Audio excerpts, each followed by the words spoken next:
Undercover Witch, and today we're doing water signs. This sign we're going to be doing is Pisces.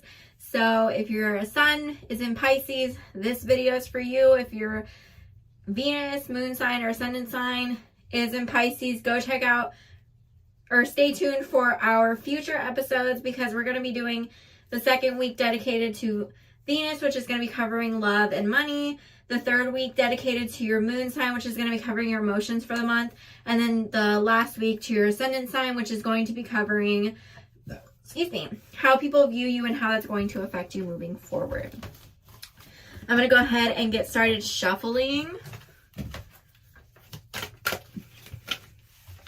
and see what we got for you. Pisces.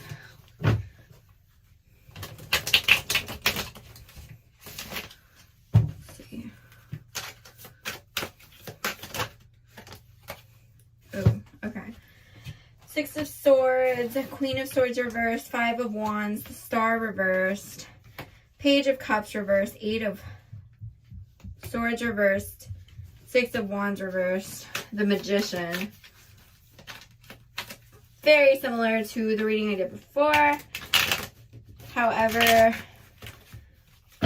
not only have I done a side reading with these cards so that I cleansed them and reshuffled them the way I normally do. So that's kind of crazy. It's not in the, is it the same? No, it's not in the same order. Okay. All right. Six of Swords first. So there's something that you feel like you've walked away from, or you walked away from in the past.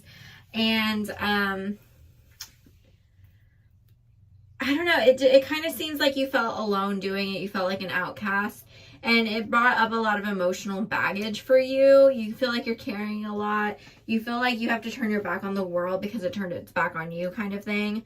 And we have the Ace of Wands in reverse. So I feel like this harbored a lot of negative emotions, and it brought like a dark wisdom to you. Let's elaborate on that. Let's look at our next week. That's our first week. It's kind of where you're at now. You're kind of reminiscing on all this. But our next week, we have the Queen of Swords reversed. So again, this harshness coming from you emotionally and possibly affecting your outer world.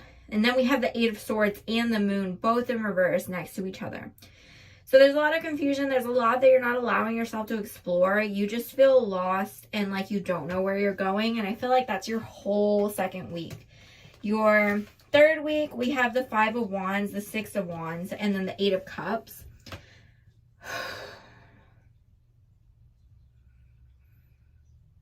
You fear having to walk back the road that you came on. You think it's going to bring you some kind of weakness, like somebody is going to see you as weaker. You're going to have to embrace shame. Like, that's what you feel. There's a lot of arguments and fights and different ideas that you've had to face. A lot of people who have opinions over your life and what you do. And you feel that, like, by trailing back because your future didn't go where you wanted it to, is going to be defeat. Like, you have a lot of shame over it. I have the Star reversed, the Magician in reverse, and the Nine of Swords. You feel abandoned. But I think going back to your roots can help you a little bit, because you're going to be at the same starting point and you can start over. You're not able to put enough into yourself that you need to right now, because you're looking at the world around you and it's a little bit scary. So to be able to manifest the things that you need and be in a position where you can be the magician and manifest and bring in stuff, you need to put yourself in a place of power and not in a place of fear.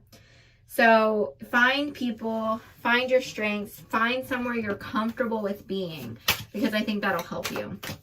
Now I'm going to pull your oracle.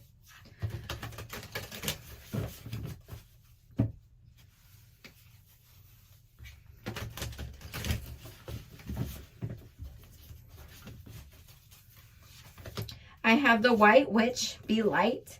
Knight, be brave and honest. Moon, take note of intuitive messages. Heart, guardian, love and let yourself be loved. And winner, take care of your needs. So all of this is saying whatever you've done to be outcasted or shunned or whatever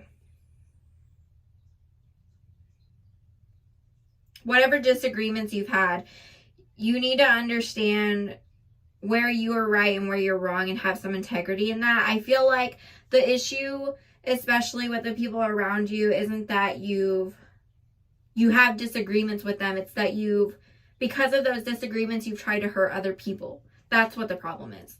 So if you can be honest with yourself and honest with those people about how you feel and your opinions and what you're doing, and you have some integrity with the way your life goes, I think that it'll be better to handle those people. Or if you just look right past them and don't bother them, just don't stoop down to their level. We have the moon, which is take note of intuitive messages. I feel like you know what you need to do. You're just scared because you're scared to be rejected, but you're also scared that somebody's going to embrace you and love you for who you are, which who you are is scared. Who you are is timid. Who you are feels abandoned in the night. And it's okay to let people see you that way if that is what you are. Be honest with yourself and who you need to be. And that's what you need to do to take care of yourself and your needs. And you need to focus on that first, because nothing else matters if you're not being taken care of. It's okay to be honest and say you need help. There's nothing to be ashamed of. It's okay to say that you're scared. And that is all I have for you, Pisces. I hope this was helpful. If you feel like you need more advice or anything, or not more advice, but another reading for your Venus, Moon, Rising, stay tuned for our future videos. And if you are interested in witchcraft, spirituality, or the paranormal, go ahead and take over a look at our podcast. It is uploaded to this channel, but it is also uploaded anywhere you get your